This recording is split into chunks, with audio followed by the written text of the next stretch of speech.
Greetings, citations, everybody. Welcome to Open Mic here on my YouTube channel. My name is John Campea, and this is the show we do here on weekends from time to time, doing nothing but taking open live questions as we, a bunch of friends standing around that virtual water cooler, want to talk about some of our favorite topics, movies, and a little bit of TV, a little bit of sports, whatever it is you guys like to talk about.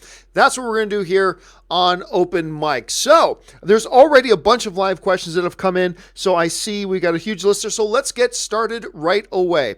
And we're going to start things off with Dim Sum 05, who writes, not gonna lie, Gio, it's gonna take me a little getting used to the studio. Looks great though. Yeah, it always does. I mean, here's of course what Dim Sum was talking about is on Friday we had our first episode from the brand new studio, and I'm thrilled with the studio. Absolutely thrilled with it. But here's the thing, and I remember me and fact checker Jonathan were talking about this beforehand, and it's absolutely true. This goes all the way back to the movie blog in the early AMC days, like even when we called the show like For Your Consideration, stuff like that.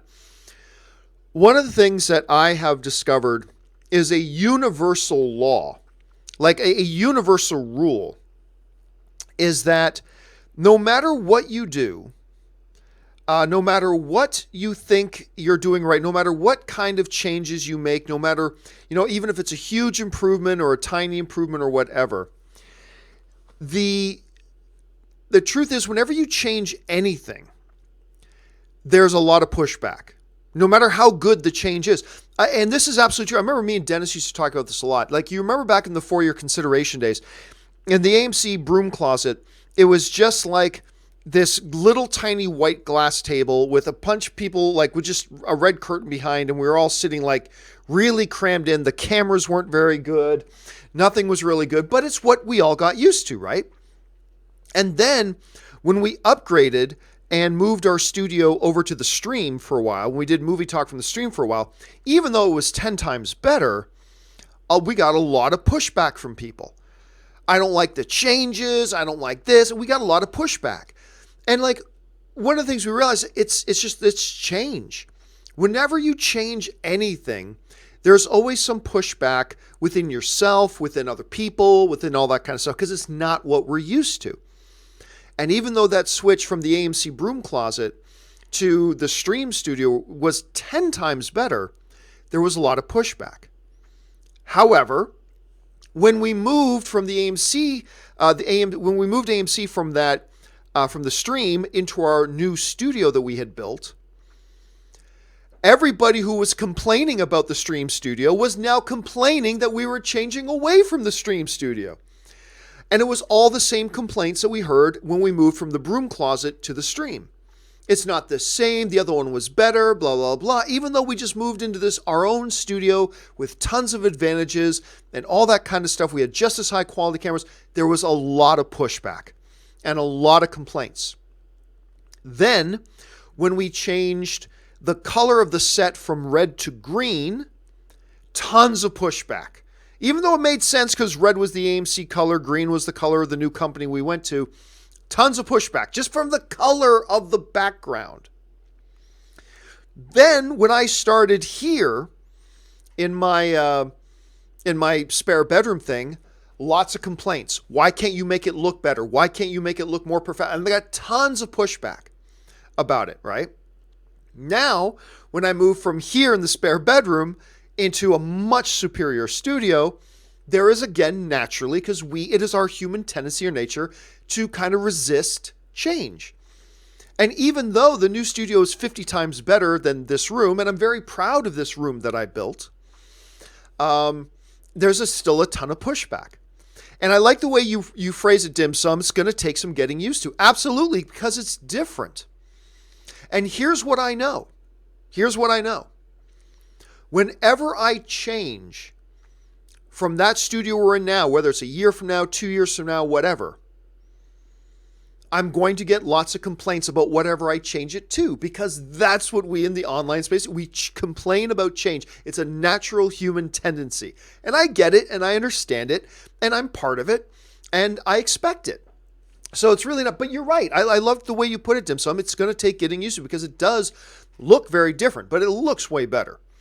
50 times better camera, much better audio. Even though the audio on Friday's show was too low, the audio itself was way better. And all that. And it allows me to do some stuff that I just haven't been able to do. So I'm very excited about it. I'm very thrilled with it. But yeah, hey, fully expectedly, there was some pushback on it because it's not what we're used to. I get it. I do. I totally understand, and I expect it, and I feel the same way about things that I watch on TV. Like I remember, one of the shows I like watching on ESPN is Around the Horn, right?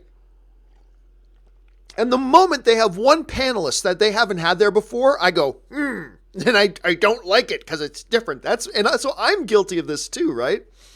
But yeah, make no mistake about it. Everything about the new studio is way better than this place. Everything about it. So I'm really happy with it. But it will take getting used to. It's going to take me some getting used to as well. History Soup writes, Flash without Tom as Wells is not nearly as good. I don't know. I'll be honest with you. I fully expect at some point they'll bring Wells back. But I'm going to be honest with you. I have not missed Wells. And I really like the Wells character. Regardless if he was a speedster or not, or whatever embodiment of Wells he was playing. I have not missed the Wells character. I think the first 2 episodes have been pretty strong, and I have not found myself at any time, like it wasn't even until the end of the second episode, and there are only 2 episodes in right now, but it wasn't until the end of the second episode that I really stopped and go, oh yeah, they don't have Wells here now. So, I mean, I'm sure some people, like yourself, History Soup, are noticing a lot. Honestly, I didn't notice that much. And I do like the character very much. At least certain incarnations of him. I like the Brainiac Wells, not the bumbling Wells. But anyway, I didn't even notice it. I didn't. I think it's been pretty strong so far. So we'll see how the rest of it turns out, though. Orange Hand writes, Garjon, show be the only place for Steve. Dodgeball, Steve the Pirate, voiced by, not voiced by, but played by, why am I forgetting his name? From Serenity. Why am I suddenly drawing a blank on his name? I can't believe it. But anyway, that's Steve the Pirate from Dodgeball. I love that character. MuseTac Reviews writes, thoughts on now Luke Cage getting canceled? Well, look, I'm going to go more in depth into the Luke Cage thing tomorrow on the John Campea show. I'll say this from now. I'm not going to lose any sleep over it. You guys know I'm not a big fan of the show. I thought the first half of season 1 was really good. And then for whatever reason, after the Cottonmouth character left the show, the rest of the first season was blah at best. And I thought season 2 was terrible. I know a lot of people like season 2, and that's great. I thought season 2 was terrible. Had some good things about it. There were some good elements in season 2, but overall, I thought it was a pretty poor season. I did not like what they did with that show at all. Now, I feel bad for people who do like it, so I feel bad they canceled it. But look, I've got many thoughts and theories on it that I'm going to say for tomorrow. Just for now, I'm going to say I'm not personally going to lose any sleep over them not having that anymore. Deep Patience writes, miss the intimacy of the old studio, but excited for what's next. Were you nervous before the first show? Oh, absolutely. I was nervous before the first show because we weren't really ready. I mean, a lot of people understand because you haven't been able to see it, so it's perfectly reasonable. That, I originally wanted to start the show in the new studio on October 1st. That's when I wanted to start the new show. Or not the new show, but I wanted to start in the new studio. But I have a lot of other responsibilities to the studio. And as a studio, I can't go into really big details, but I will say this. We had sold a show to a network, and we had to deliver episodes to that network. And this was a problem that happened before I started. I officially started October 1st, but we were behind in delivering episodes, and we were having some obstacles and some challenges to getting those episodes delivered, and it was just taking up all of our time trying to get those delivered. So we weren't spending nearly enough time getting the studio ready for me doing the show there. So we got pushed and pushed and pushed.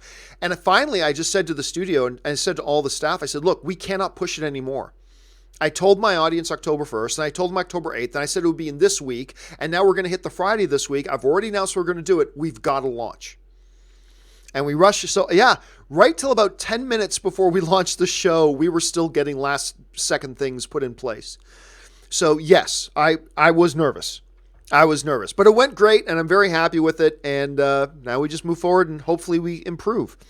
Zombatron5678 writes, finished Daredevil Season 3. I loved it. Seen it yet? Nope. Haven't even watched a single episode. Like I said, my whole life was revolved around getting shows delivered and then getting the new studio ready for launching the John Campea show on Friday. And then I had to work a lot of yesterday, and I've been working all day today. So I have not had a chance to see Daredevil Season 3 yet. I'm very much looking forward, though, to being able to sit down and start watching it. David S. Pumpkins writes, how's it hanging? I'm David Pumpkins, and I'm going to scare the hell out of you. Great Tom Hanks Saturday Night Live character. A stupid concept. The David Pumpkins concept for Saturday Night Live is stupid, but for whatever reason, they made it work really well, and it's really funny. I'm upset writes, have you seen the Spider-Verse music video yet? Nope, still haven't watched the music video. I've had a lot of people tell me about it, but I still haven't watched it. Curtis Lopez writes, have you seen The Curse of La Llorona? I do not know how to pronounce it. I know I'm mispronouncing it. When I say La Llorona, everybody tells me, John, that's not the way you pronounce it. I know it's not the way you pronounce it, but whatever. I don't know how to pronounce it. I have seen the trailer. I like it a lot. It's one of the topics on the John Campea show tomorrow, so tune in tomorrow for my deeper thoughts, but I thought it was quite a good trailer. Curtis follows up.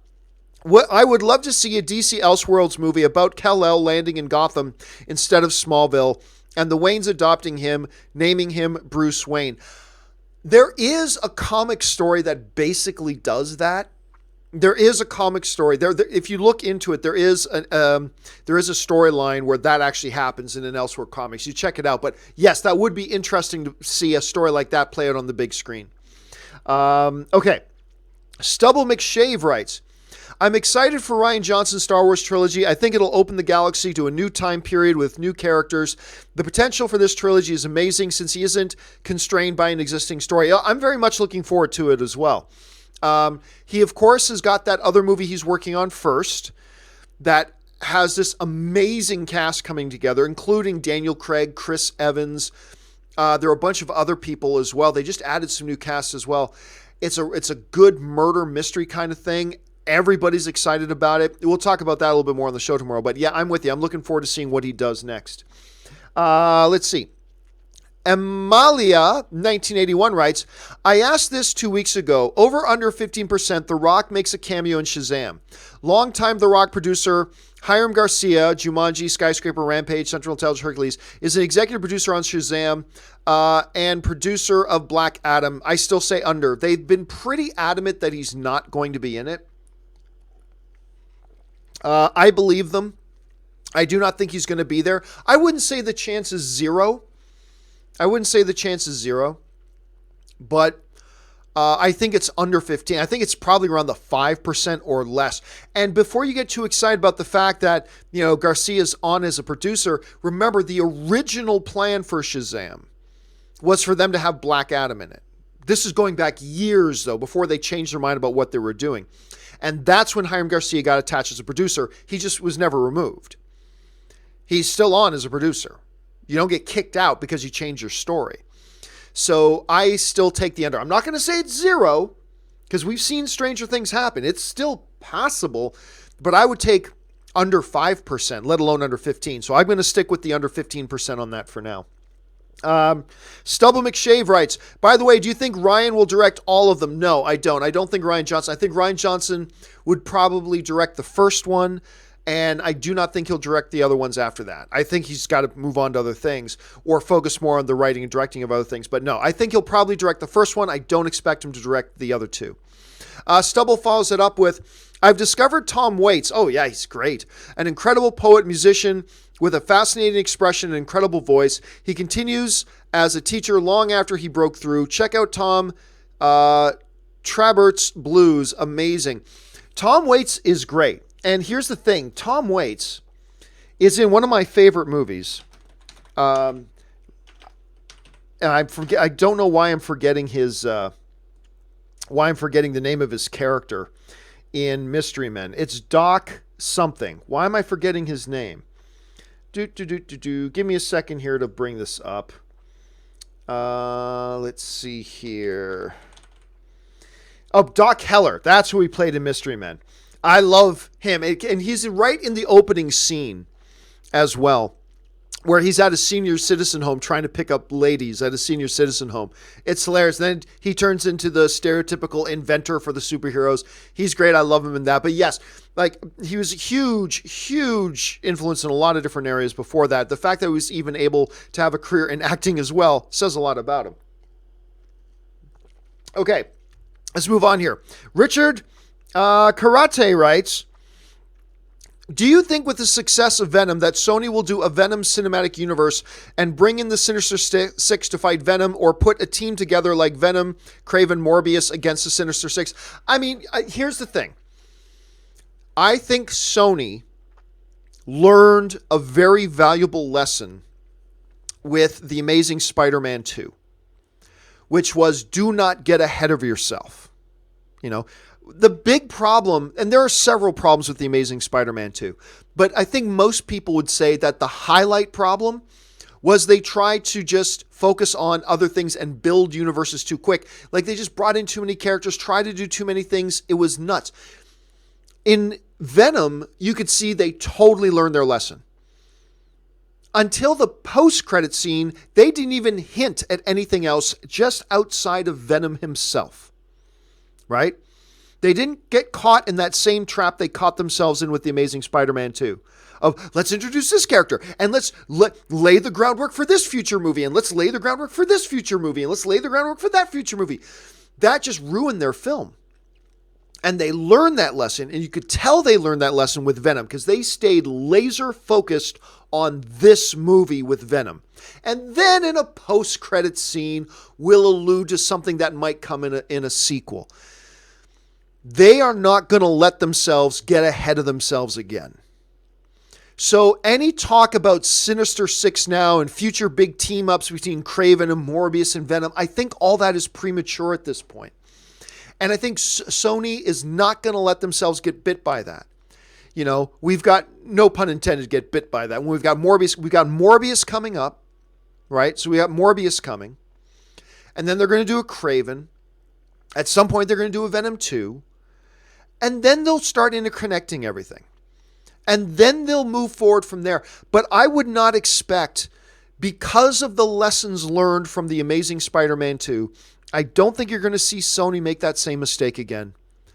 Let's now rush into Sinister Six, and let's have Venom and team up, and let's have a big battle between Sinister Six and Venom and Morbius and Kraven. And like, could that be somewhere 6 years down the line, 8 years down the line? Sure. But we've got a lot of hurdles to get over. Look, Venom did great. Morbius may flop. Kraven may flop. Venom 2 may flop. So we've got a lot of hurdles to get over here first. A lot of hurdles to get over.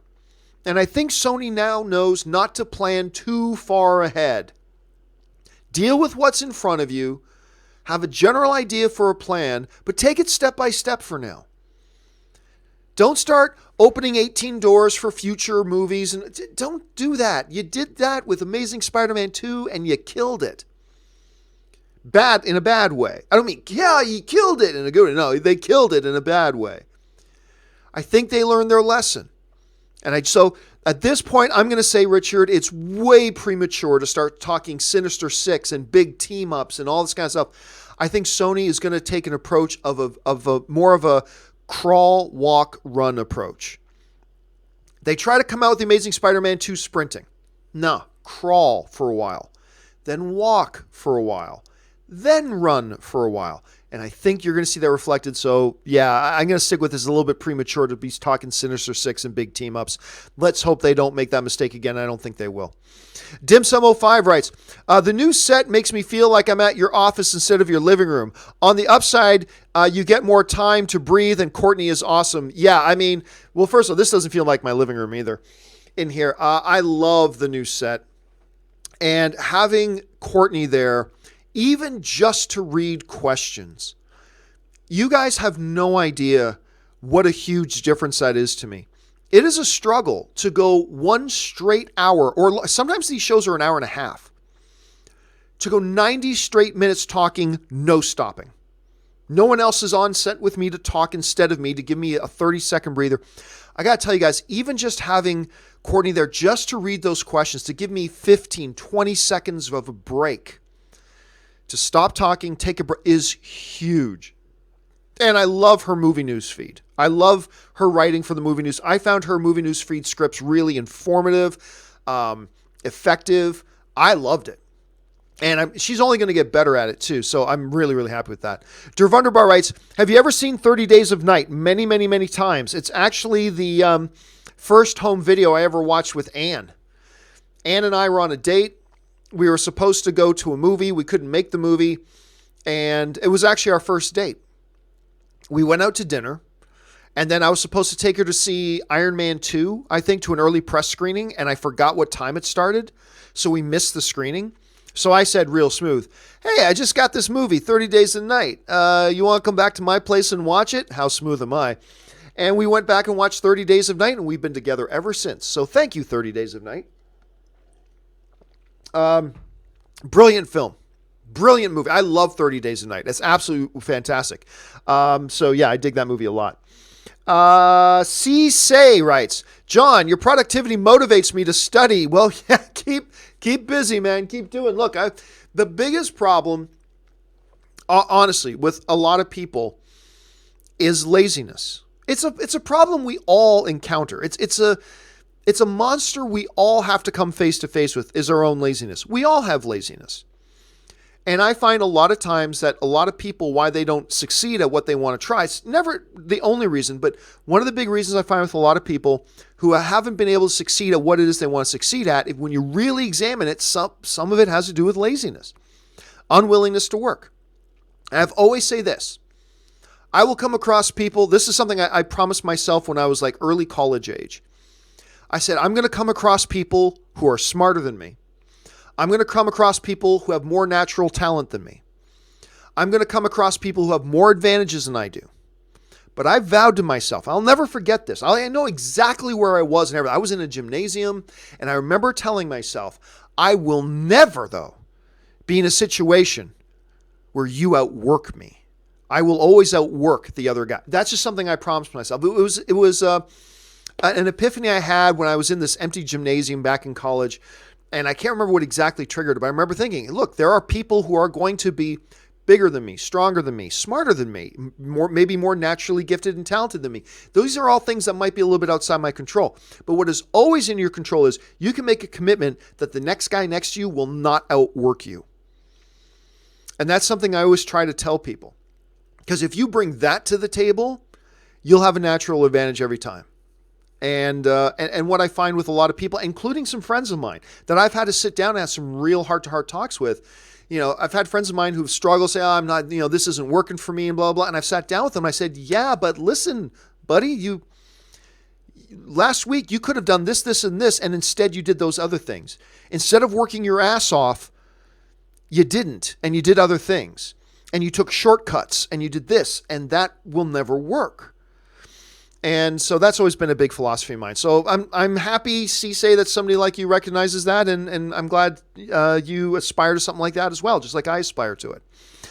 Patrick Conway writes, now with Luke Cage gone, would you rather a Heroes for Hire or Daughters of the Dragon spinoff as a replacement? Also, Daredevil Season 3 is amazing. I've heard nothing but amazing things about it.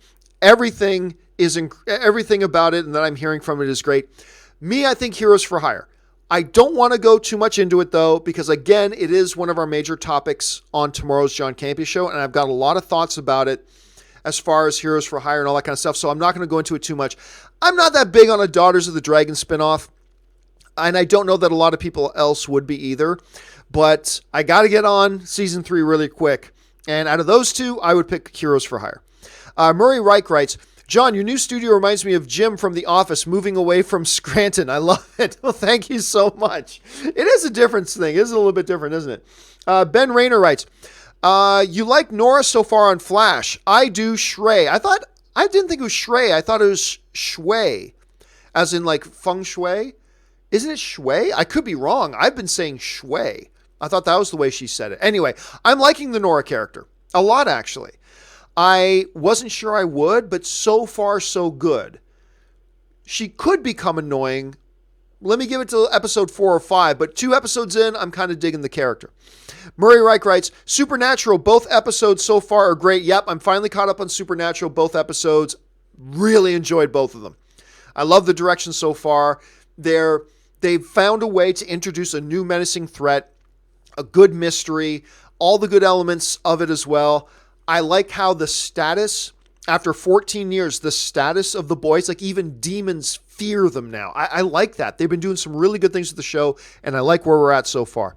Prolapsed Anus writes, favorite main Friends character, least favorite. I like them all, almost equally. But if I had to pick one that was my favorite, I'd say Chandler. If I had to say one, and I like them all, but if I had to pick one that I like the least, maybe Phoebe. Just because she's a little bit more outside the mold of the other ones. But honestly, I like them all. But if I had to say favorite, Bing. Least favorite, Phoebe, but I like them all.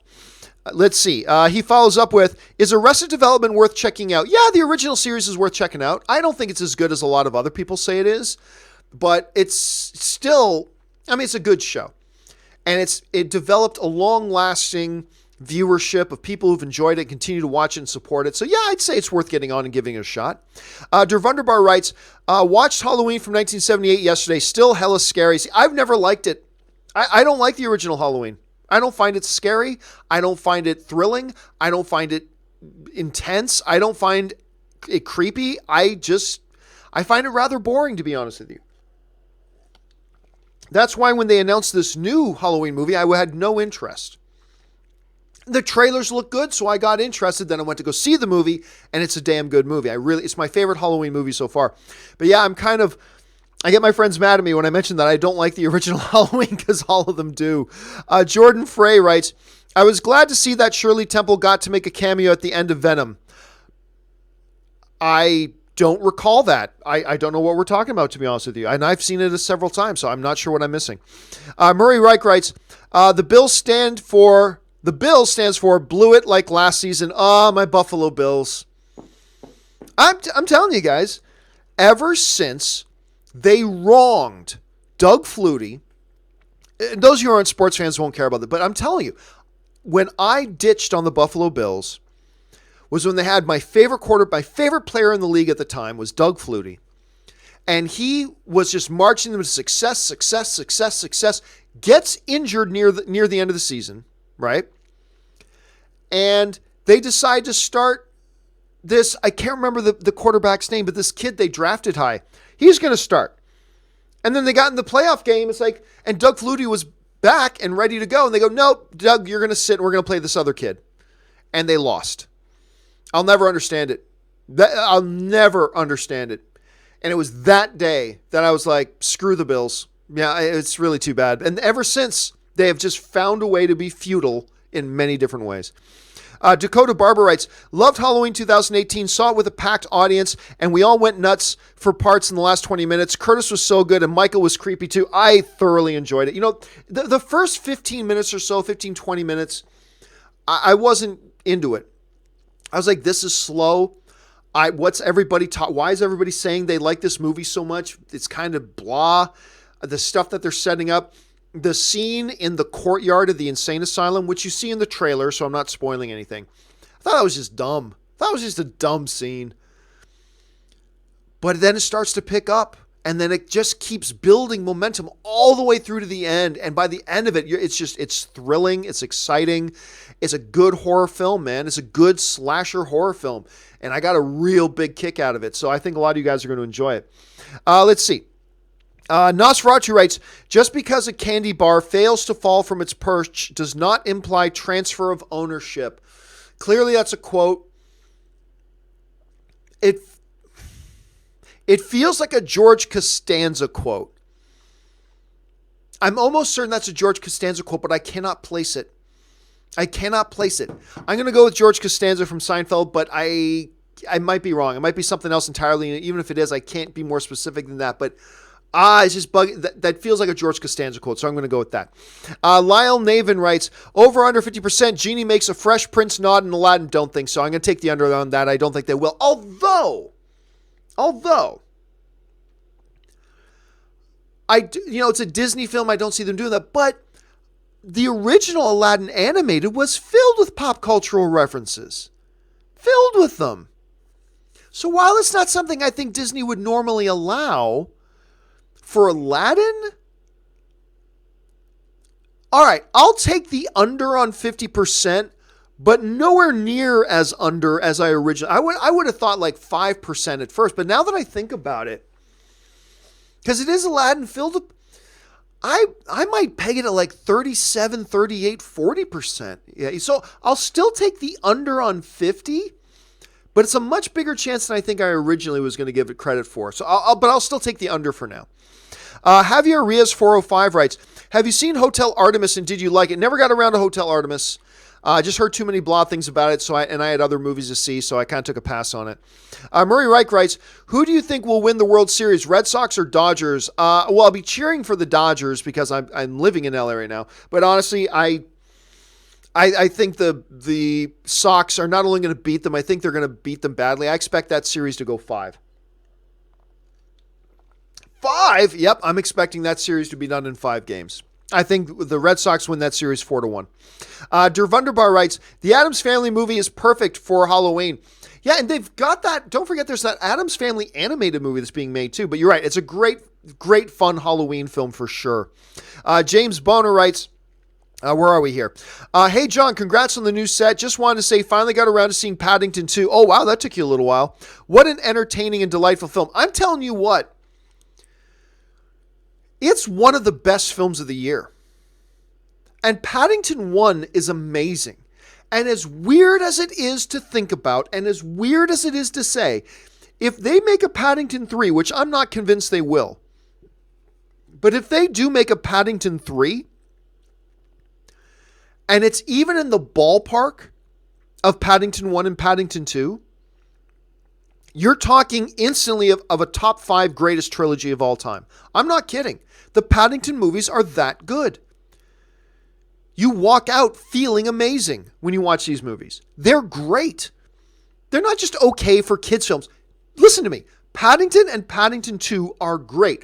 I'll never forget, Schnepp and I saw the first Paddington. And he and I had kind of the same thought going in. It's like, the trailers were questionable. This is about a bear that's really alive, and it's the anthropomorphic kind of resonance of the thing. It's a bear that's like a person. And we both came out and just like, holy shit, that was awesome. And we both had the same reaction to it. And then Paddington 2 might have even been better. I still don't know which one I like more. You make Paddington 3 in the same ballpark. I'm telling you what, as crazy as it sounds, you are talking instantly a top 5 trilogy ever made. Ever. Any kind of film. It's weird, but I'm going to stick by that. Now let's see if they ever actually make a Paddington 3, which I'm not sure that they will. Daryl Best Wadley writes, where'd we go? Oh dear, we had a big jump here. Oh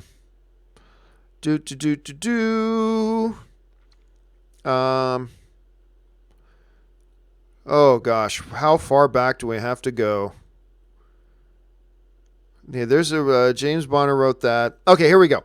Daryl Best Wadley writes, what are the chances they cancel Jessica Jones next? I don't know, man.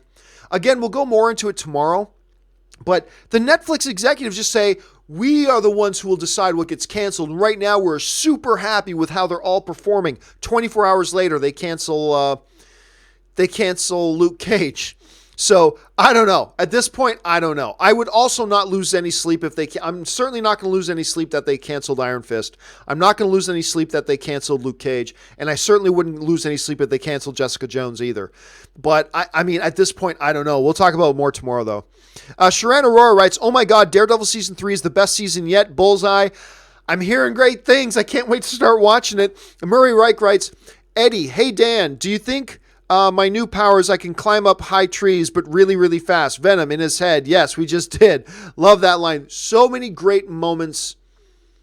There's so many great... The real strength of Venom, and we've talked about this a lot for weeks, is the dynamic and the interaction between Eddie and the symbiote. I think that's what makes this movie. Because this movie has problems. And if that thing didn't work, then the whole movie's a mess. But it did work. And it works great. And that's just one of the great moments in it for sure, Murray. All right, Javier Rios 405 writes, would you like to see Mr. Hanks, played by Dave Bautista, return for the sequel to Spectre? Nah, he was a good, decent, serviceable, one-shot type of villain. I'm not saying I don't want to see Dave Bautista in it. I'm not saying that, but I'm saying as far as the character goes, he was a good, serviceable, one-shot kind of villain. So if they put him back in, that's fine. But I'm not sitting here thinking, wow, they really need to bring that villain back. You know what I mean? So if they do find some, no, I'm not feeling any urge that he needs to be there. Not myself right now at any rate. Der Wunderbar writes, main villains in Avengers 4, Skrulls or Galactus? I still think it's going to be, I still think it's going to be Thanos. How they're going to do that, I'm not sure. I certainly think it's possible somebody else could be. It's not going to be Galactus. That's a Fantastic Four character. They do not have the rights to that. Not yet. They don't have the rights to that yet. So, Avengers 4, I'm still guessing it's going to be Thanos. Javier Rios 405 writes, also at some point I think I would like to see Spider-Man and Venom in the same movie, though not in the sequel to Venom, maybe after Far From Home. I mean, I think everybody who knows the comics are wanting to see that. Like even me, who was like, I've always been, hey, you don't have to have Spider-Man for a Venom movie to work. And everybody was crying, you can't do Venom without Spider-Man. They just did. And they made $80 million opening weekend, blowing every expectation they thought out of the water. So yes, they could do Venom without Spider-Man. Thank you very much. But even I, who was saying, you don't have to have Spider-Man to make a Venom movie. Even I will tell you, I would still very much like to see Venom and Spider-Man in the same movie. That would be a lot of fun. I don't want that if the price tag means having to take Spider-Man out of the MCU. But I think a lot of us would love to see Venom and Spider-Man in a movie together. I think that would be great. Let's see. Justin Welsh writes, hey, John, I know you love Man of Steel theme song. Oh, I love it so much. I think the name of the music specifically is called What Are You Going to Do When You're Not Saving the World by Hans Zimmer. Anyway, I know you love the Man of Steel theme song. As a classical singer, found that near end of it, Zimmer uses the choir singing A-E-O-E-O-U, pure Italian vowels, showing Soup's pure raw power by flying. Brilliant. I'll have to take your word for it because I just hear chilling music. I'm far too simplistic when it comes to the score to recognize those finer details that obviously a trained ear like yours is picking out. But yeah, I mean, I'm not kidding. I'm not going to lie. At least once or twice a week, when I get in the shower, I've got a Google Home in my bathroom. I've got a Google Home in here. I've got a Google Home in my living room. I got a Google Home in my bathroom. And I go, I got to say it quietly or else it's going to trigger the Google. I go, okay, Google. And he goes, boop, boop. And I go, play What Are You Going to Do When You're Not Saving the World by Hans Zimmer. And I listen to that Superman at least once or twice a week when I'm in the shower getting ready because that music, bah, bah, bah, it gets me pumped up for the day. I'm not going to lie. I swear to God, that's true. I could bring Ann in here right now and she would totally tell you that. She might even say I listen to it more than that, but I listen to that every day when I'm getting going. Let's see here. Where were we? Okay, that was Justin. John Hine writes, Old Man and the Gun was great. Redford is a legend. I still haven't checked it out. I am still kind of, as a film fan, I'm trying to grapple with the announcement that Robert Redford made that Old Man and the Gun was going to be his final movie as an actor. That he was going to retire. I mean, and who could blame him? He's been doing it for decades and decades and decades and decades and decades. He's earned the right to call it quits and enjoy the rest of his life, doing whatever it is he wants to do. But yeah, I still haven't wrapped my head around the notion of a Hollywood industry where Robert Redford isn't in movies. It's really weird to me. So I got to check that out. I haven't seen it yet, but I got to check that out. Victor Watson writes, I seen Halloween on Friday. I enjoyed it. Yeah, you and me both, man. I saw it on Thursday, but I didn't know what to expect. Again, I had no interest in Halloween, but the trailers I thought were really good, so they got me interested and got me excited. So I didn't know what to expect seeing the movie. First 15 minutes were not impressive to me, and then it just takes off. And yeah, had a really, really good time with it. Akeem writes, Bruce Willis redeems himself in Glass. He mailed it in the last few performances, in my opinion. Oh, not the last few performances. He's mailed it in for years. Bruce Willis has mailed it in for years. And that's not even counting a bunch of the straight-to-home video movies he's made. A lot of people don't realize he's got a big catalog of straight-to-home video movies. He just hasn't given a crap. And you could tell. And going in to watch Death Wish that he was in, and I was excited for Death Wish. Going in and watching Death Wish and just watching 2 hours of this guy not giving a crap that he's in this movie or not. Putting no effort into his performance. Look, if it wasn't for the fact that we know how good Bruce Willis can be when he cares, if it wasn't for the fact that we know how good he can be, maybe it wouldn't bother me so much. But we do know how good he is. And just watching for an hour and a half to 2 hours of this guy leading a movie who so clearly doesn't give a crap about the movie he's in, it's very off-putting, especially when it's a guy who is as talented as Bruce Willis. Is Glass going to redeem it? Only Bruce Willis can answer that. I hope it does. He's been talking for a long time about wanting to do this. Here he is. He's got a chance. I would rather Bruce Willis give a bad performance that you could tell he at least tried than give a performance that you could tell he didn't give a crap about. I would rather Bruce Willis give a terrible performance, but you can tell he was trying, than see him give a meh performance where you could tell he didn't give a crap. Honestly, I really would. So fingers crossed for Glass. Let's see here. Adam Beavers writes, great show, John. Thank you so much. Around our vertical water cooler at work this week, we came up with a good movie idea. What about an Airwolf movie? I'd go see it. Well, they already did it. It was called Blue Thunder with Roy Schneider. So they already kind of did an Airwolf movie, and it was called Blue Thunder. And I think Blue Thunder came out before Airwolf did. And they made the TV show. I don't know. It's difficult. I just think the fascination and the ooh and the ah, like remember a lot of the technology of the Airwolf helicopter in the show, it was the ooh and the ah factor of this futuristic sounding stuff. Today, it's just everyday technology. So I don't know that you could pull it off. I don't know that there'd be a lot of interest in an Airwolf movie. I would go see it just to hear the opening theme music. Listen,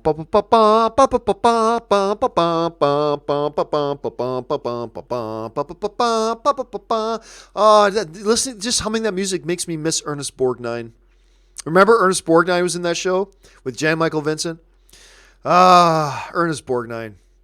And then he made an appearance in Red as the janitor. Awesome cameo in that.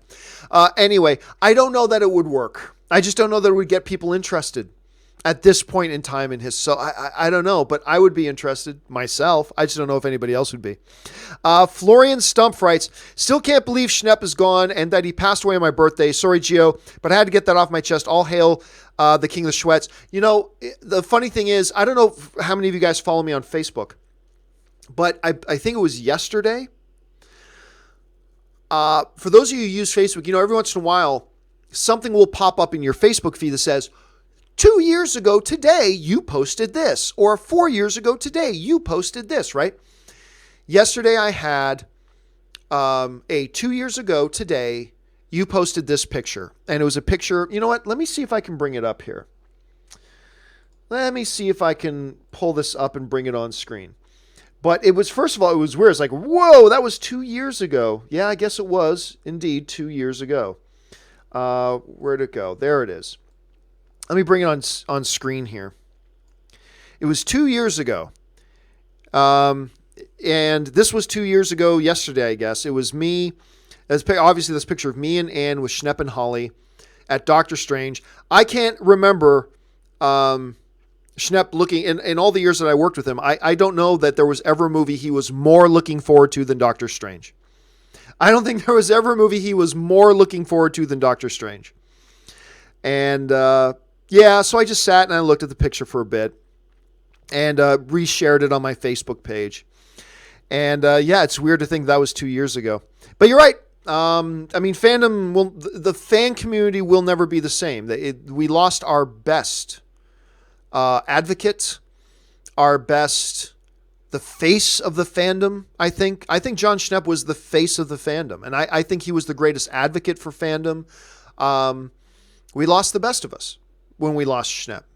And yeah, it's truth we still have to struggle with every day. Thanks for sharing that, Florian. Victor Watson writes, "Hey John, happy Sunday to you.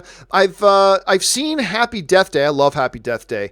I've seen the Happy Death Day to You is coming out February 14th. Alita Battle Angel as well. I hope it doesn't get too crowded, but I love the preview of Happy Death Day to You, though. It's funny. It's one of those trailers. They're playing the Happy Death Day to You trailer in front of Halloween, but it's one of the rare occasions that they're actually putting a trailer in theaters before putting it online. Because I saw the trailer for it. I'm like, how did I not know a Happy Death Day to You trailer was out? Because I love Happy Death Day. And it's one of those really, really rare occasions that they put it. It's the strangest thing. It was a very, very weird and odd feeling.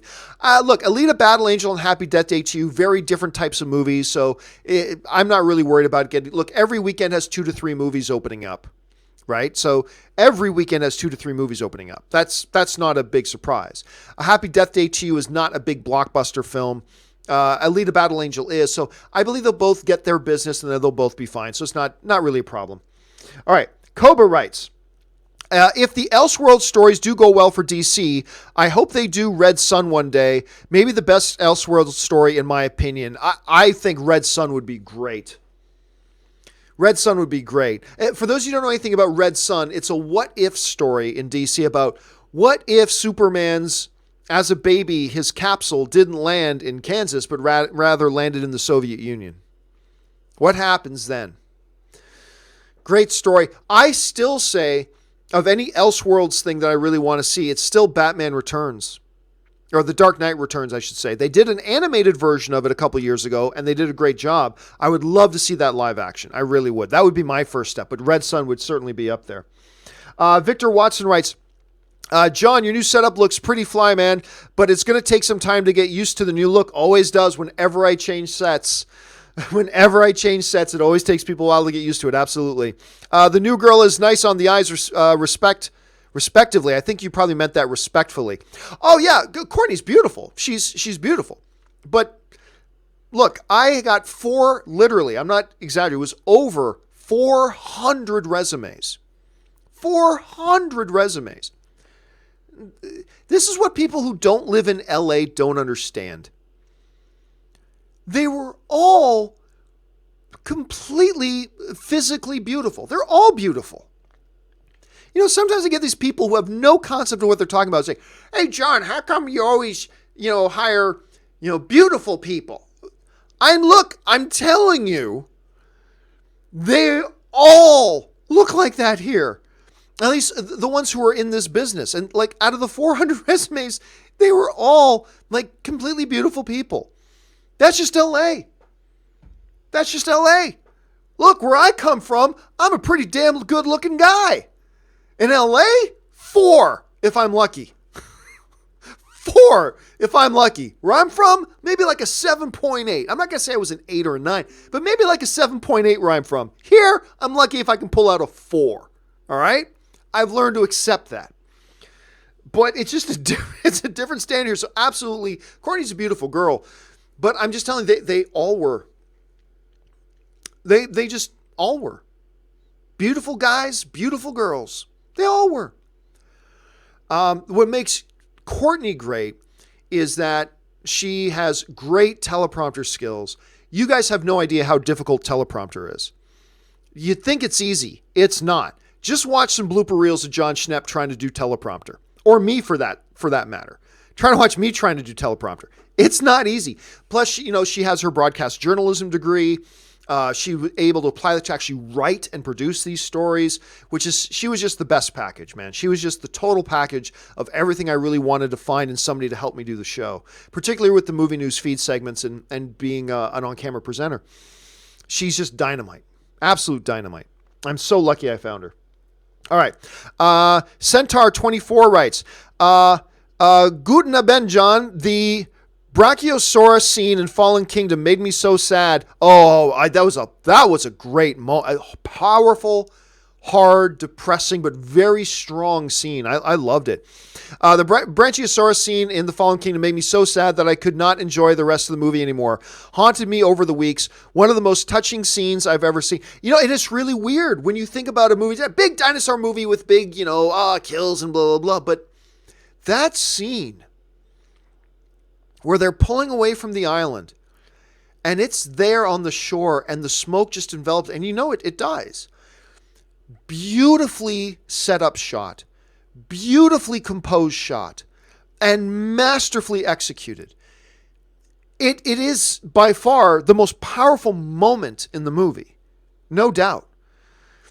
And it sounds like for you, Centaur, that it was so effective that it actually ruined the rest of the movie for you because it probably just broke your heart.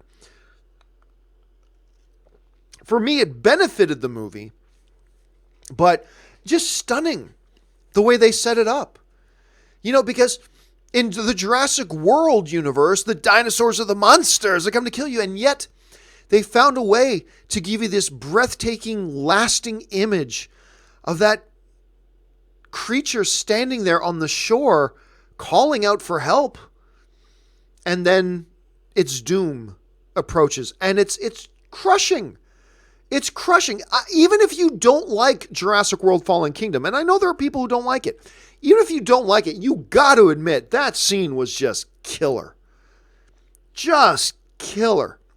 Such a well done scene. So well shot, so well executed, so well conceived of. It was movie magic. It's one of those shots you go to a movie hoping you get to see shots like that and powerful moments like that. And Jurassic World Fallen Kingdom had one, and that was it. That was it for sure. Let's see. The Doctor's 13 Blu-ray Reviews writes, Doctor Who was amazing this week, John. You should check it out. You keep telling me that, but yes, I have a lot of people telling me I got to get on board the new Doctor Who. Clearly, I got a few things I got to clear off my plate first, not the least of which is Daredevil. I got to get Daredevil off my plate. And one or two other things, but I am committed to getting around to checking out this new season of Doctor Who because I'm hearing a lot of good things about it from a lot of people. Centaur follows up with, was it a mistake to balance the Warcraft movie like the game? I preferred the Lich King story, not Origin. Drop the audience into Azeroth. Oh, sorry, we had a little bit. Guys, do me a favor, guys. I didn't ask this before. Don't send in any more questions. We're just about out of time here. I prefer the Lich King story, not Origin. Drop the audience into Azeroth without prehistory to wake up interest in... like Star Wars with Episode 4.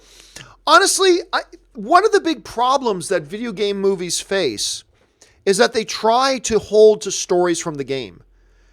Just make a good movie. Don't worry about sticking to a certain story from the game. Just make a movie that is in the spirit of the movie, or that is in the spirit of the game, I should say, but make a good movie. Don't worry about sticking too close. Your job as a director and filmmakers is not to make a faithful adaptation to the game. Your job is to make a good movie. Now, I had fun with Warcraft, but that's only because of all the Warcraft nostalgia I felt with it. There were a lot of mistakes in that movie. All right? Even though I got a kick out of it. I enjoyed it. I went to go see it multiple times. But I don't think they should have necessarily done the Lich King story. I don't think they necessarily should have done, the Arthas story or this story or that story. I just think, and that's fine if they had done any of those. Just make a good movie first. Start with your story. And then put it in the world of Warcraft and populate it with the characters that we know. But start with your story. Don't handcuff yourself to you have to do a particular story from the video games, because that's what a lot of video game movies have tried, and they almost always fail. So anyway, that's just my thought on that. Let's see. Roy L. writes, where are we? Oh yeah, Roy L. writes, I don't know, John, if you have 3 Johnny English movies, Paddington 3 should have a decent shot. Well, I mean, look, but Paddington's a little more expensive to make than Johnny English movies. Paddington movies are more expensive to make than Johnny English movies. You don't need to have the type of box office returns with a Johnny English that you do with a Paddington. You need much bigger box office results for Paddington to do that. And I'm not sure Paddington 2 gave them the types of box office results that makes the studio go, yeah, now let's rush out and do a 3. So I'm not sure. I hope you're right, Roy. I can keep my fingers crossed. I hope you're right. I'm just not sure that that's actually going to happen. Stubble McShave writes, last 2 questions of the day, guys. Could the cancellation of Iron Fist signal that Netflix won't do a 4th Daredevil season and that the deal with Disney ends when they start their streaming service? No, I don't think so. Everything I'm hearing so far kind of points to the notion that Netflix has the rights to these shows and they can make them as long as they want, and Disney can't just pull them. So I don't know what the exact details are here, but I'm pretty sure that's not the case. Rod L. writes, favorite Halloween moment? Gotcha. You triggered...